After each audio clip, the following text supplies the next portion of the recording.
¿qué tal? Muy buen día. Ya estamos aquí con ustedes en este espacio por la mañana, siempre los viernes, en compañía del compañero Manuel Brito, un hombre del medio, de la lucha política.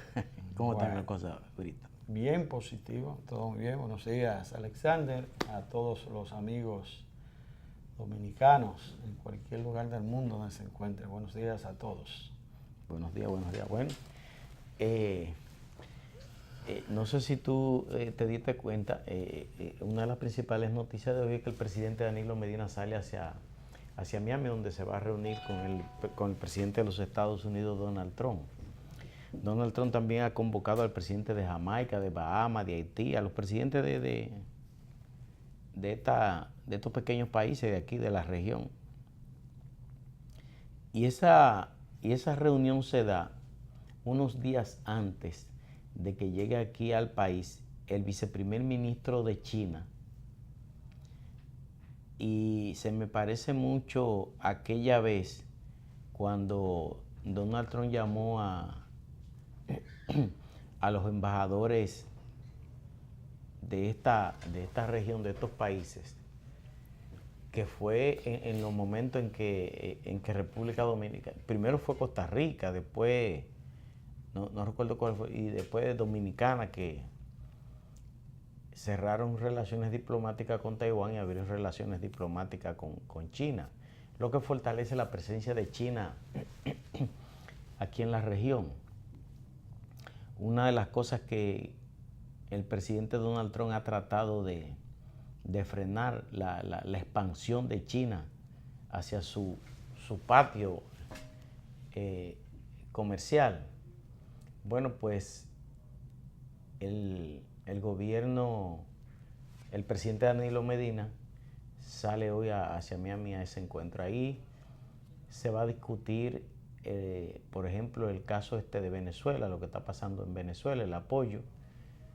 Yo tengo la impresión de que Estados Unidos está preparando algo para Venezuela, que yo no sé, pero se reúne con el presidente de Colombia, se reúne con el presidente de Brasil, el presidente de Argentina, el vicepresidente de los Estados Unidos viaja a Colombia, el jefe de Estado, el jefe del Comando Sur de los Estados Unidos viaja también a la zona. O sea, esa actividad a mí me dice que algo se está colando, independientemente de lo que esté pasando. Y ahora esta reunión del presidente Donald Trump con los presidentes de estos países de la región, incluso en momentos en que aquí en el país se habla de alterar el orden institucional para beneficiar al presidente Danilo Medina, o sea, en medio de toda esta vorágines políticas y todas estas cosas, ese encuentro de los presidentes de la región con Donald Trump no puede pasar desapercibido. A mi juicio, algo se está colando. Lo que han dicho las autoridades norteamericanas es que ese encuentro se produce para hablar sobre Venezuela.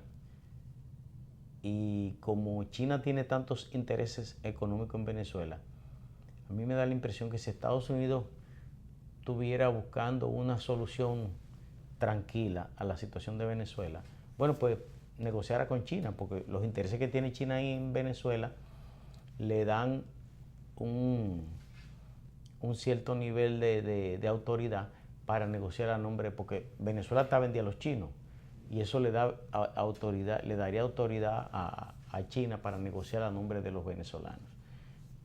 Pero el hecho de que se estén haciendo contacto en todos estos países, al margen de China y al margen de Venezuela, a mí me da la impresión de que algo se está cocinando en ese sentido. Sí es que ciertamente, como se ha dicho, esa conversación de hoy en Miami es para hablar sobre Venezuela, como han dicho las autoridades estadounidenses. Bueno, la verdad es que en un encuentro de esta naturaleza convergen todas las conjeturas habidas y por haber, más en un contexto en que está la República Dominicana, la región, el mundo y versus Estados Unidos con respecto a lo que han dicho desde la Casa Blanca que se trata de la situación de Venezuela. Pero cual sea el tema, el que pudiera producirse en la dinámica de lo que sería el desarrollo del encuentro, lo más importante que debe ocurrir o que cualquier dominicano aspire, espere del presidente dominicano, no del licenciado Danilo Medina en particular, que es a quien le ha tocado como presidente dominicano este inusual encuentro en Mar-a-Lago, en Florida, de la residencia particular del presidente norteamericano, es que su papel ahí tenga el sentido, tenga la representación de esa invitación con otros 4 presidentes del Caribe y que de una manera u otra han venido teniendo un beneficio directo de Petrocaribe. Sirva esto para que el papel de la República Dominicana sea con el más alto nivel de dignidad. Se ha entendido, y así históricamente algunos presidentes norteamericanos, por la influencia histórica que ha tenido el país del norte en la sociedad dominicana y en todos estos países pequeños de la característica de la República Dominicana, han pensado y han creído y han actuado en los hechos de que estos países no es más que un estado que se le suma al comportamiento de las políticas internacionales norteamericanas.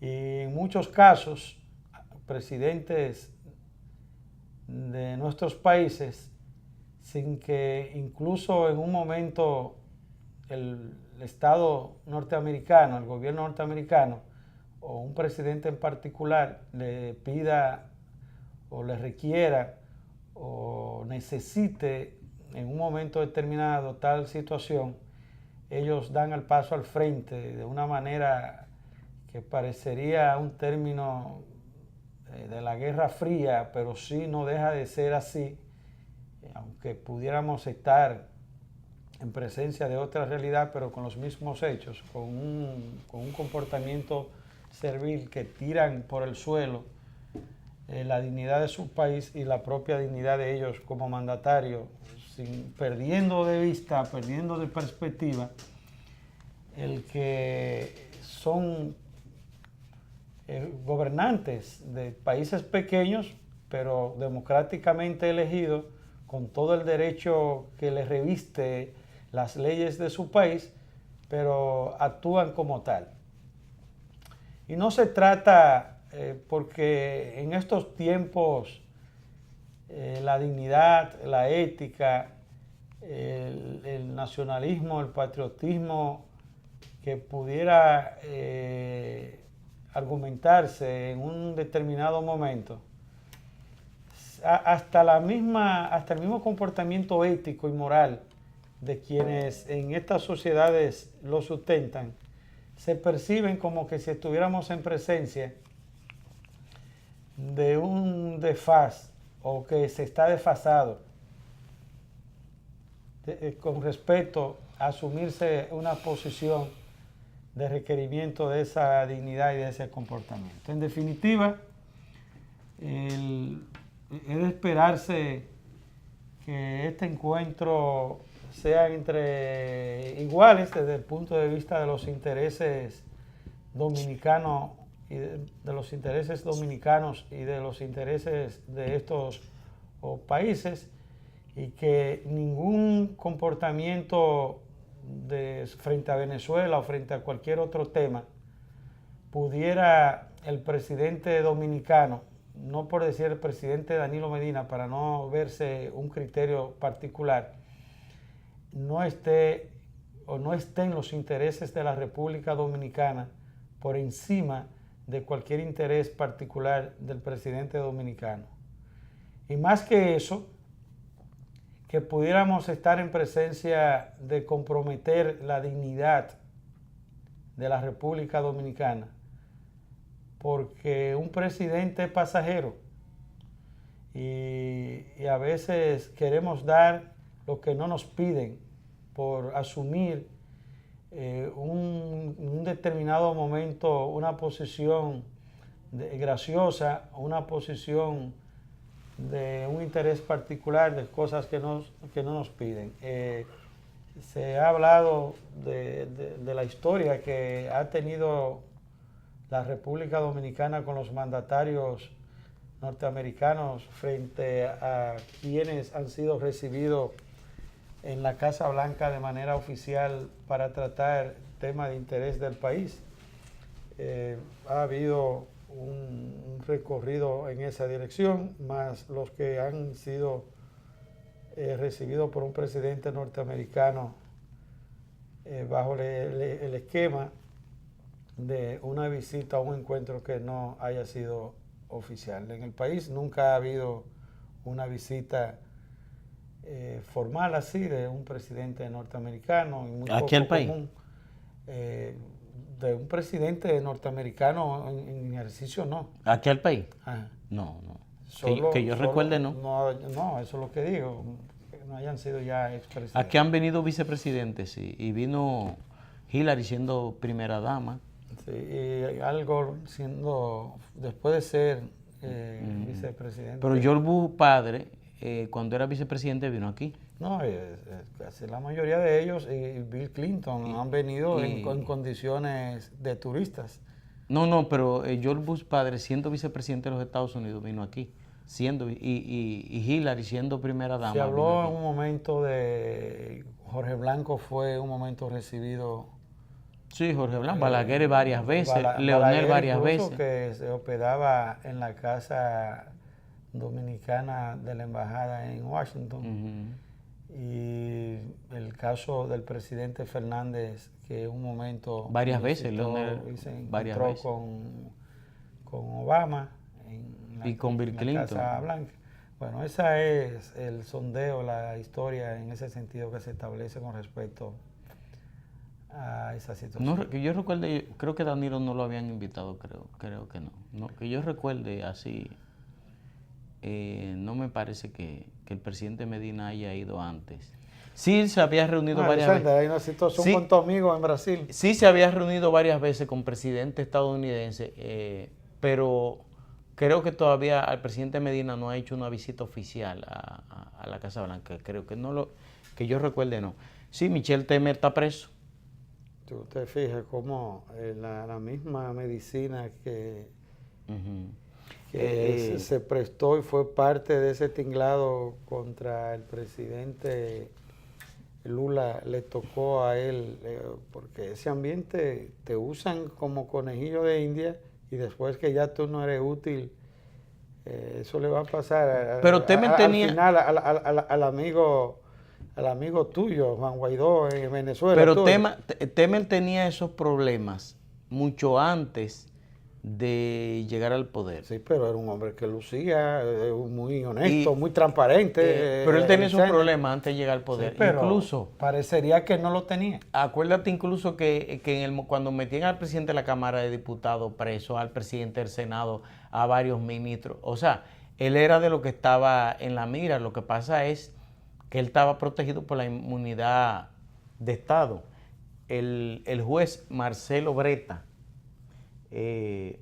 dispuso una orden de prisión en contra de él por corrupción activa, pasiva y lavado de dinero, y fue sometido por el fiscal general Rodrigo Llano, lo que significa que pero Temer sabía que el día que saliera del poder él iba a afrontar esos problemas. De hecho, incluso un periodista de CNN se lo preguntó directamente y él lo que le dijo fue, incluso le respondió en español y le dijo, está demostrado que eso no es verdad.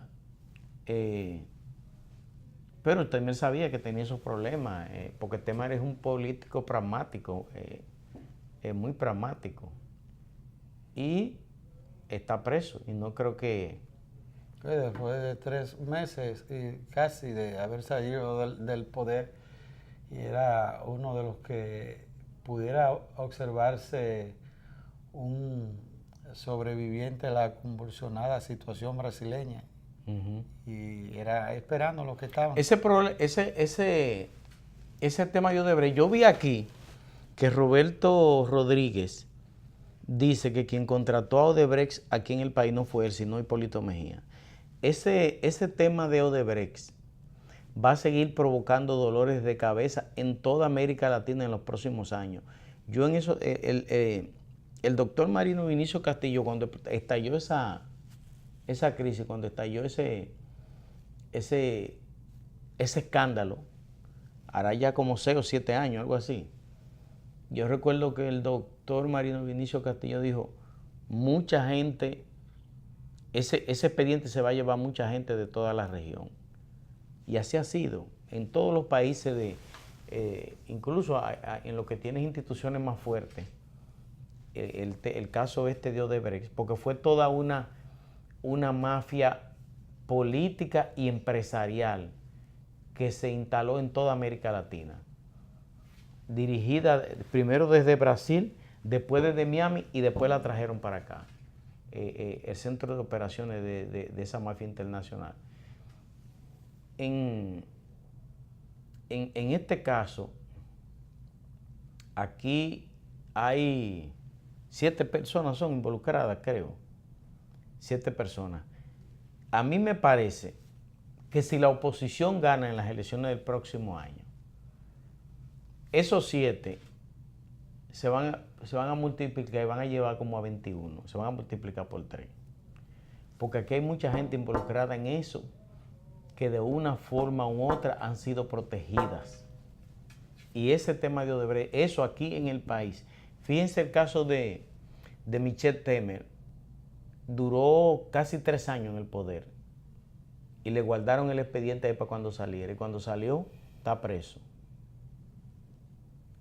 Aquí en República Dominicana y en otros países de la región, ese tema de Odebrecht no ha terminado. Incluso se llevó a un presidente como Kuczynski en Perú, y creo que eso va a seguir haciendo estrago en toda la región, porque se trata de una mafia organizada, una red de corrupción que implicó a políticos y empresarios de toda la región. Y eso está demostrado ahí. Usted busca en todos estos países y hay empresarios importantes y políticos importantes involucrados en eso. Aquí el Procurador General de la República primero metió a 14 y después sacó a 7 por una cuestión de beneficio político que le estamos viendo ahora. Eso que el procurador sacó del expediente de Odebrecht, hoy son de los principales activistas del proyecto reeleccionista. Hoy son de los principales activistas. Y fueron sacados de ese expediente para eso. Pero en el caso hipotético que la oposición gane el próximo año, porque como la situación del PLD es incierta, incluso Margarita, la vicepresidenta Margarita Cedeño, decía que hay que esperar que los varones, que en el PLD no se sabe lo que va a pasar, que la unidad en el PLD no se va a perder, y que hay que esperar que los varones se pongan de acuerdo a ver qué es lo que va a pasar. Yo no sé en qué país está mirando Margarita. Ahora, en el que yo estoy mirando, la unidad del PLD, yo no la veo tan cierta. La unidad del PLD yo no la veo tan fuerte. La unidad del PLD yo la veo como una quimera. No sé, como tú estás en el vientre de la ballena. Bueno, a lo mejor pero yo el escenario no lo veo así. Bueno. Independiente, y tampoco, como dijo la vicepresidenta, no veo tampoco una posibilidad de que los varones, como dice ella, se pongan de acuerdo. Porque el asunto no está en discutirse dentro del PLD per se así como tan light. de que se pongan de acuerdo cuanto el elemento que crea desacuerdo es un asunto que lo establece no entre Leonel y Danilo, no entre una parte en el PLD que cree una cosa y la otra con respecto al interés de un grupo en el gobierno y luce de manera directa el propio presidente Danilo Medina de modificar la Constitución.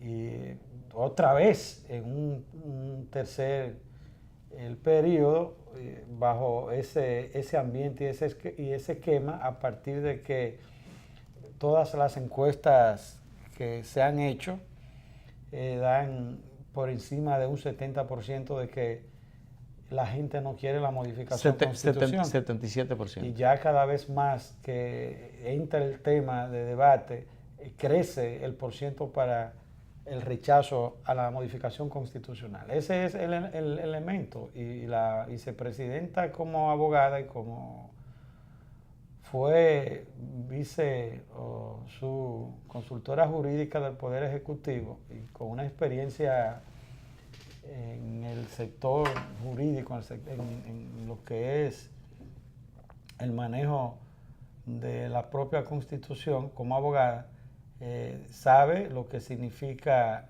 el tema y como dirigente del PLI, como vicepresidente de la República, como miembro del Comité Central del Comité Político, cuál es la manzana de la discordia. Y por ahí es que hay que ver las cosas. No se trata de una situación porque hay un desacuerdo con un tema que ella no sabe cuál es el tema, ni es por estar en desacuerdo. Hay un elemento que no es un asunto ya que trasciende incluso al PLD. En el PLD no es que está la división, no es que está la contradicción, está en la propia sociedad dominicana.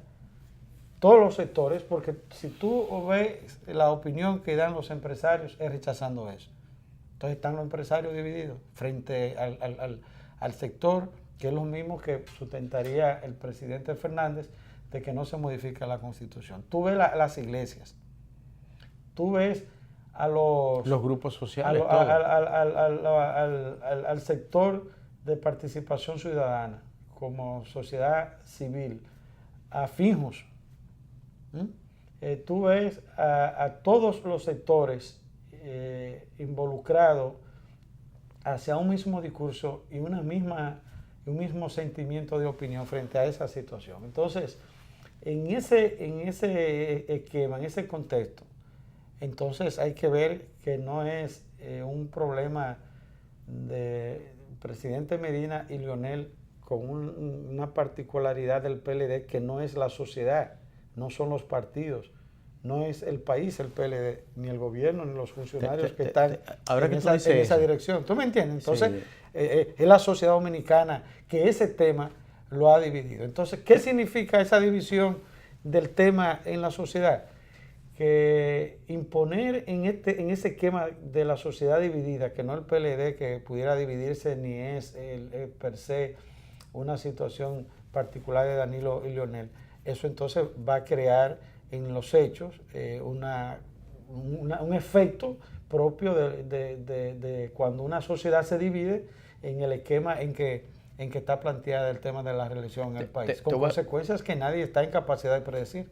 Ahora que tú dices eso, te voy a decir. Sin ser tremendistas. Yo estaba en un sitio con el ingeniero Teodoro Tejada y una persona muy importante de una institución muy importante de esta sociedad llamó a Teodoro y le dijo: dile a Leonel que no salga de la calle, que nosotros vamos a enfrentar eso. Y si él, ¿cómo fue? Y si él se va de la calle o sale de la calle, algo así, nos vamos a quedar solos. Y esa persona le mandó a decir eso.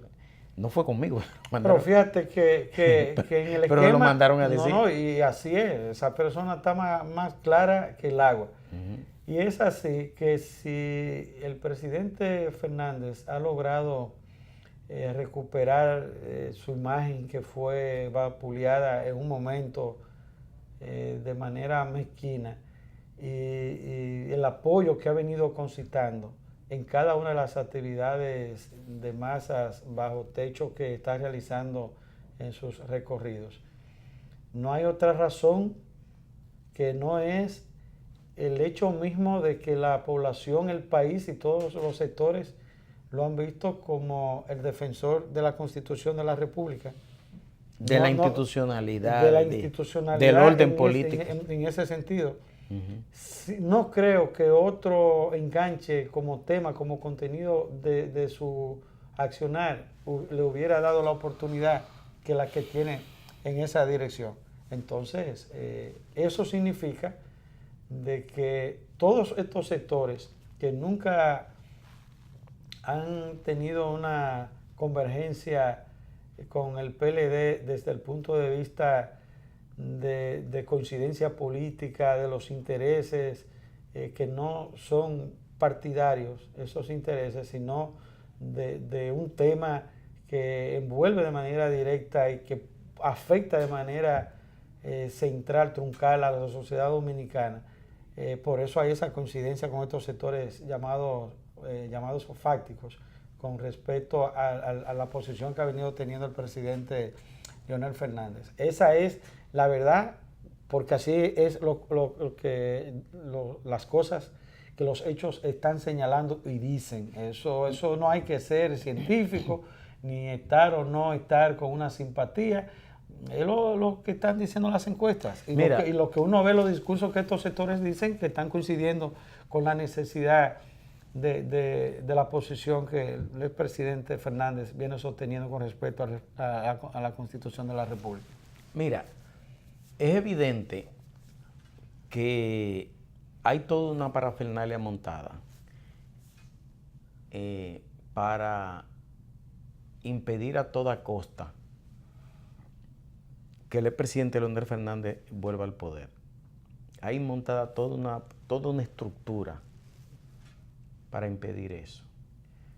Yo pienso que el doctor Leonel Fernández, cuando decidió lanzarse en pro de un nuevo proyecto de gobierno, estaba consciente de todos estos obstáculos que le están poniendo, que todos esos obstáculos se lo iban a colocar. Porque el obstáculo que cualquier persona en un país debe tener es constitucional y está ávido para hacerlo y aspirar. Ajá. Ahora, el presidente Medina, no por insistir, está impedido constitucionalmente para esos fines. Entonces, y yo no sé si tú recuerdas la vez que el doctor Fernández hizo un encuentro con periodistas en Fungló, de que alguien le dijo, mire, están haciendo esto y están allí, y Leonel, eso es poco todavía para lo que viene. O sea, porque un candidato de la estatura del doctor Leonel Fernández, lógicamente, arrastra a toda la sociedad a su alrededor y se impone probablemente en circunstancias normales. Para mí Leonel Fernández ganaría las elecciones con el 65 o el 70% de los votos. Le están haciendo todo un escarceo, un muro de contención para impedir que gane las elecciones el próximo año. Yo pienso que el presidente Danilo Medina se ve forzar en tratar de ser candidato.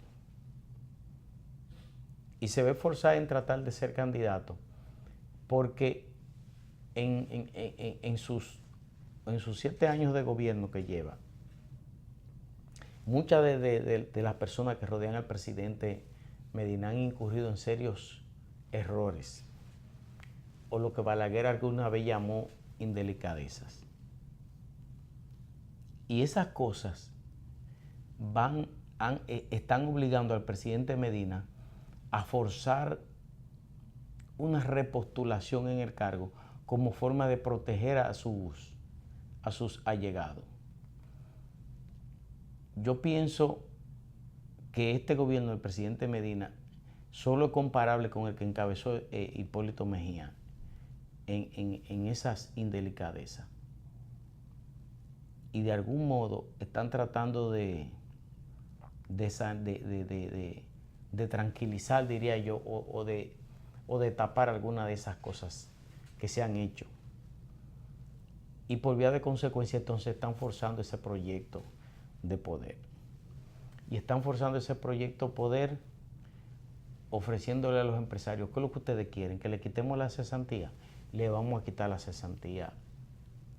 Y le dicen a los... Pero eso es un tremendismo, una locura. Y le dicen a los sindicalistas... Impopular frente a todos esos trabajadores. Y le dicen a las centrales sindicales, díganos lo que ustedes quieren, que se lo vamos a dar para que le quiten la cesantía a los trabajadores de este país. A cambio de que los empresarios asuman una posición blanda frente al tema de la reelección. Fíjate que Campo de Moya, eso tiene que ser a cambio que acaba de salir como presidente de la Asociación de Industria. Tuvo una reacción. De una vez dijo que respaldaba la repostulación. Pero es porque están hablando de quitarle la cesantía. Ahora, yo te voy a decir una cosa. Yo no sé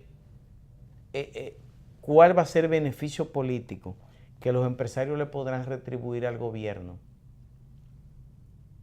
por quitarle la cesantía. Ahora, yo sí te digo el beneficio que no va a tener el presidente Danilo Medina si le quita la cesantía a los trabajadores.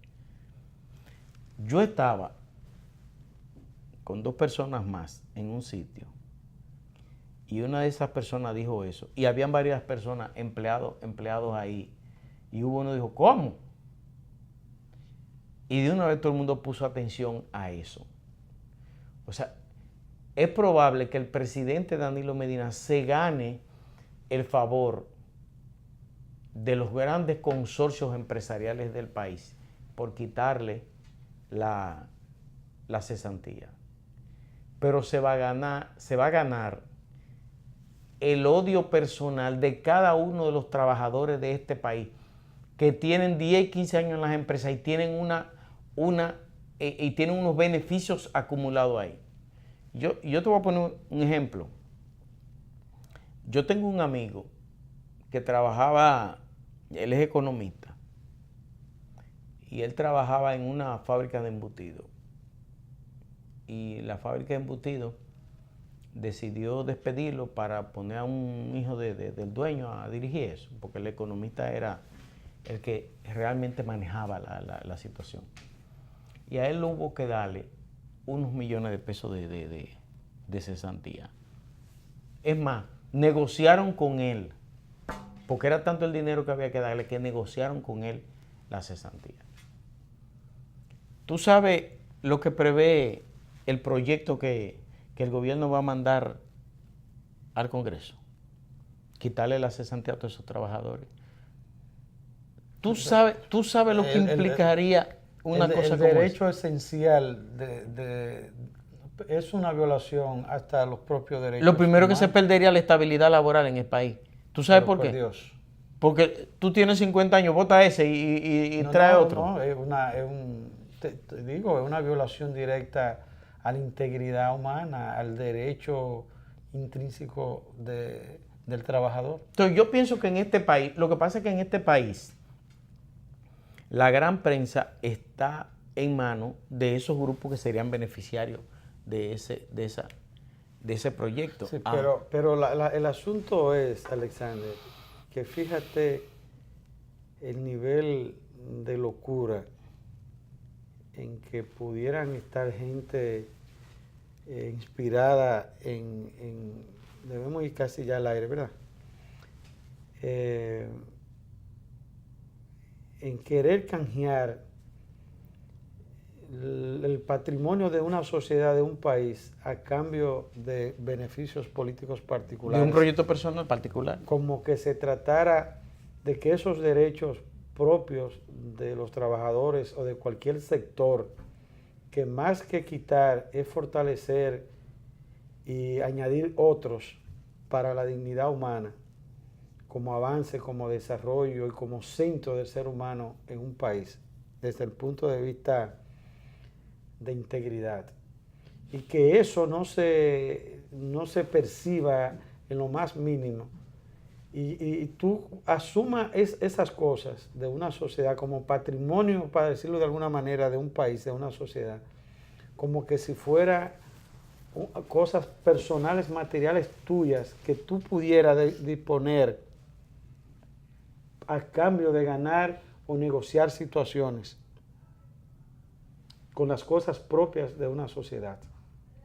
Cuando se llega a ese nivel en un país, a cambio de alimentar más poder, de estar nublado en tu pensamiento, en un ego de poder, ni oye, ni ve, ni entiende, ni tiene sensibilidad frente a lo que es una acción de poder desmedido. Esas cosas son señales bastante peligrosas para el destino, el futuro de un país. Esa irracionalidad frente a ver las cosas con el poder en la mano, cuanto debe ser un poder para el equilibrio, para la participación, para el consenso. Eso dice mucho. Y es de uno tener una alta preocupación real y efectivamente a partir de uno ver esas señales. Porque son señales sin caer en tremendismo, sin caer en politiquería, los hechos.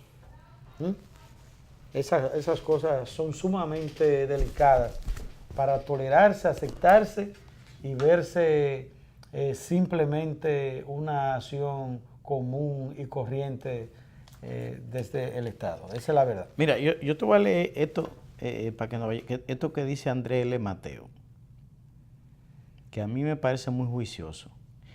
Dice Andrés L. Mateo que en una eventual reelección del presidente Danilo Medina en las elecciones del 20 desataría una situación de ingobernabilidad en el país. Dice que el continuismo de las actuales autoridades sería el suicidio para la sociedad dominicana. Y dice, si Danilo quiere que la sociedad se convierta en una sociedad completamente ingobernable, que se lance a la reelección. Y entonces dice, dice él que el presidente Medina es un presidente del siglo XIX. Dice, Danilo no traduce lo que las sociedades modernas tienen, no tiene ninguna posibilidad de superar el estado de situación. El aparato clientelar, el cual asegura, opera en esta administración, puede hacer posible que los reeleccionistas logren modificar la Constitución para viabilizar la repostulación del jefe del Estado. Y dice, podrían lograrlo. En este país, los 28 o 25 votos que le faltan en la Cámara de Diputados, con 50 millones de pesos a cada diputado, pueden comprarle esos votos.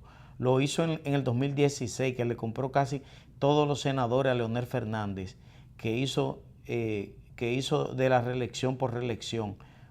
Prostituyó el aparato de Estado completo, lo puso a su disposición para lograr esa reelección. La reelección del presidente Medina en los pasados comicios del 2016 le generó al Estado dominicano un déficit de 205 mil millones de pesos. Por eso no le importa a esta gente. Insistió en que las consecuencias pudieran ser funestas con la reelección y si el modelo económico y el estancamiento de esta sociedad quedan tal y cual lo está manejando el presidente Danilo Medina. Eso dice Andrés L. Mateo, el escritor Andrés L. Mateo, y yo corroboro con esa opinión de Andrés L. Mateo. Vámonos a una pausa, volveremos inmediatamente.